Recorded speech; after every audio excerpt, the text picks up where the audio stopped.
کنویں میں ایک بھوت۔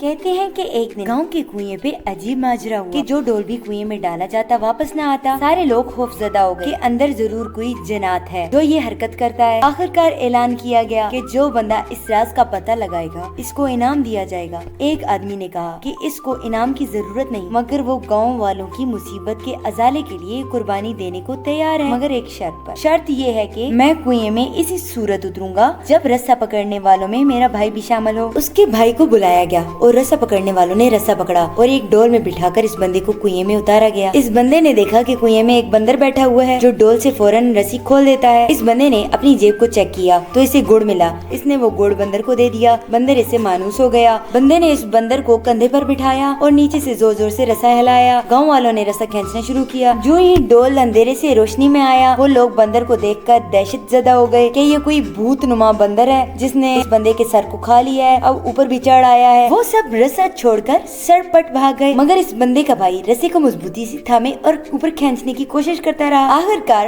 وہ کنارے تک پہنچ گیا۔ کنویں سے نکل کر اس نے بندر کو نیچے اتارا اور لوگوں کو اس بندر کی کارستانی بتائی۔ پھر کہا کہ میں نے اس لیے اپنے بھائی کی شرط رکھی تھی، اگر میرے ساتھ کنویں میں کوئی انہونی ہو گئی تو تم سب بھاگ نکلو گے، جبکہ بھائی کو خون کی محبت روکے رکھے گی۔ یاد رکھیں، کوئی لاکھ اچھائی کرے مگر خونی رشتے آخرکار خون کے رشتے ہی ہوتے ہیں، ان کی قدر کریں۔